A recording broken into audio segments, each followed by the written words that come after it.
Thanks very much for staying with us. Time now for Eye on Africa with me, Georgia Calvin-Smith. Tonight in Ethiopia, Tigrayan rebels seize Lalibela, a UNESCO World Heritage site in the neighbouring region of Amhara, famed for its 12th century rock-hewn churches. It's the latest spot to fall in a widening of a conflict that began in Tigray last November. Also, the case against the head of Tanzania's main opposition party is postponed by a day as his supporters are arrested outside of the courthouse. Rights groups have joined calls for Freedom Mbowie's release. And thousands of manuscripts dating back to the 12th century are housed in earthen libraries in Mauritania. But their conservation is a challenge in the heat of the desert. We take a closer look.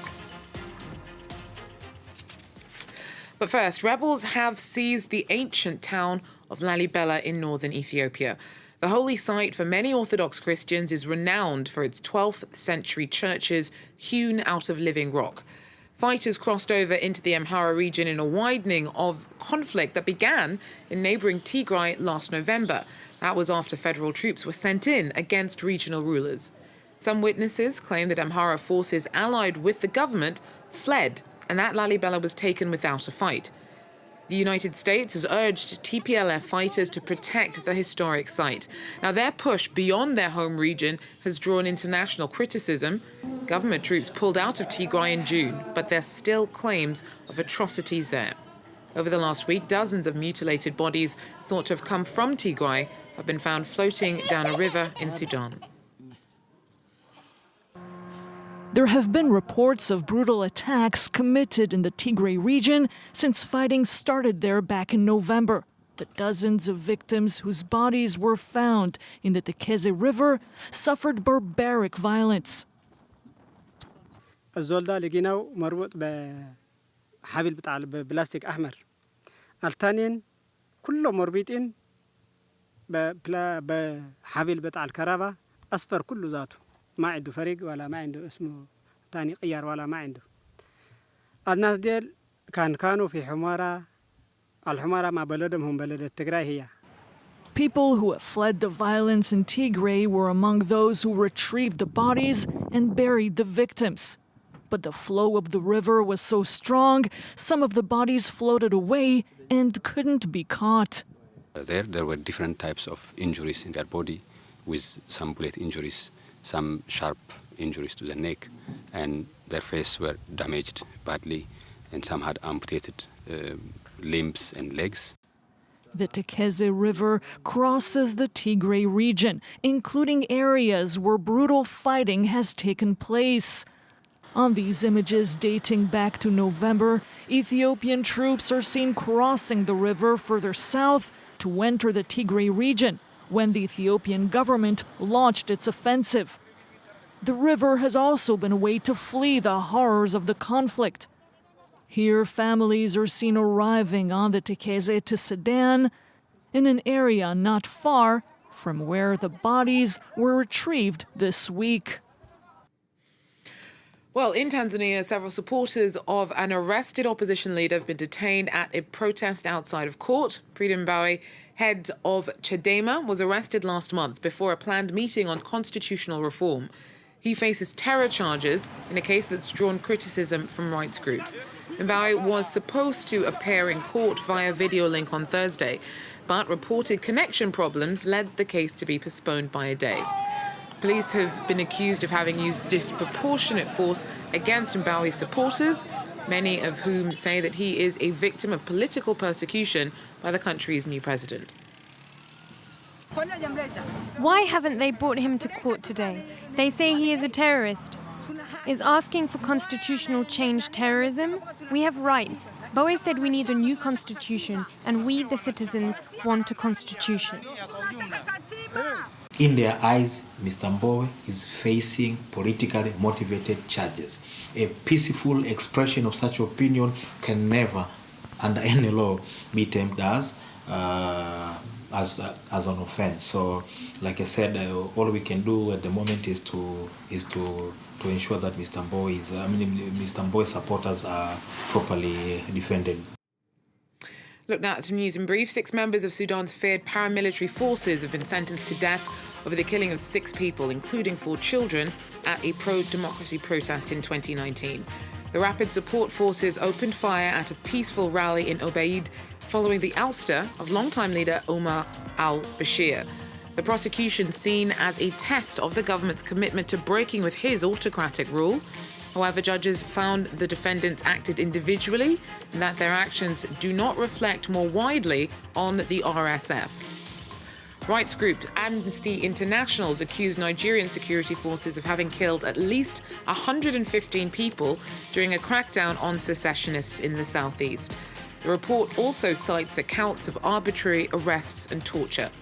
Investigators say that security forces have used excessive force in operations against the banned IPOB movement.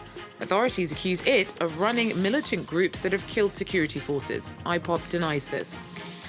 Nigerian Boko Haram insurgents have been accused of killing 24 Chadian soldiers in an attack on an island in the Lake Chad region. Jihadists from Boko Haram and rival splinter group, the Islamic State West Africa Province, have been using the region for years as a haven from which to attack troops and civilians. Chad's late leader, Idris Deby, led tough offensive against the militants. He was killed in April, though. Thursday's attack is one of the biggest Chad's seen since his death. Well, remarkable treasures lie dormant in Mauritania. Thousands of manuscripts and books dating back to the 12th and 13th century are housed in earthen libraries in the city of Chinguetti. But their conservation is a challenge in the heat of the desert. Our team reports. It was once the cultural capital of Mauritania in the heart of the Sahara. For over 1,000 years, the ancient city of Chinguetti has welcomed travelers crossing the desert.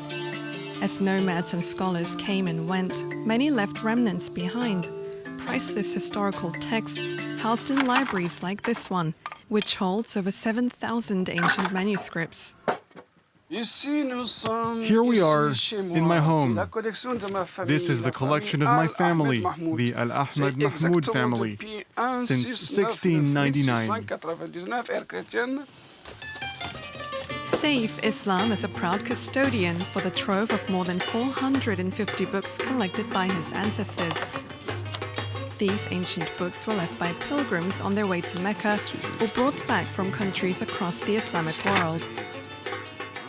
These are scripts of Arabic poetry, and here we have some scientific texts on astrology. And this here is a little pocket-sized travel book. Manuscripts dating back to the 12th and 13th century passed down generations. Our ancestors knew that our planet was round and rotated around the sun long before Copernicus and Galileo. Thanks to its dozens of libraries, Chinguetti has earned the nickname the Sorbonne of the desert.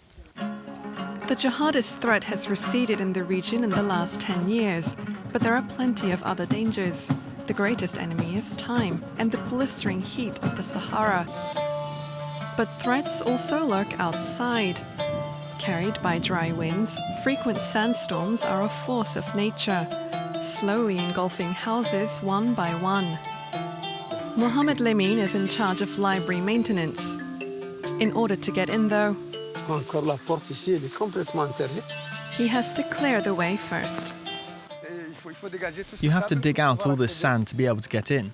This house was built in 1993, and back then there was not a grain of sand.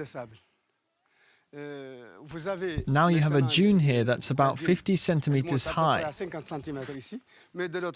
And on the other side, it's practically at the level of the top of the house, which is more than 3 meters high. Rows of trees like these are planted to counter the sandy winds, but is no match for the sheer force of the wilderness. To save the manuscripts, Mohammed works on the digitization of the writings. A delicate and meticulous process, with the added difficulty of persuading the owners to bring out the fragile books out of storage. But as the memory lives on beyond the parchment, Chinguetti's time capsules continue to stand the test of time, shelved in small dusty treasure coves in the desert. And finally, Kenya's taking to the air to carry out its first national wildlife census. The ambitious exercise, which kicked off in May, covers major species in more than 50 national parks and reserves, as well as private conservation spots. After the data has been cleaned, analyzed, and documented in a certain format, we'll be able to understand that which type of species are available in this particular area. We'll also be able to address the issues to do with the human-wildlife conflict in terms of population of those animals that are prone to human-wildlife conflict.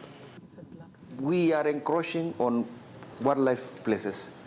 That means eventually, another 10 years, we might not be having wildlife outside protected areas. But for the first time, we're even going beyond protected areas because the national government wants to know where the wildlife is. Important work. Well, that is, though, all we have time for Eye on Africa for now. Thanks for joining us, and do so again if you can. Take care.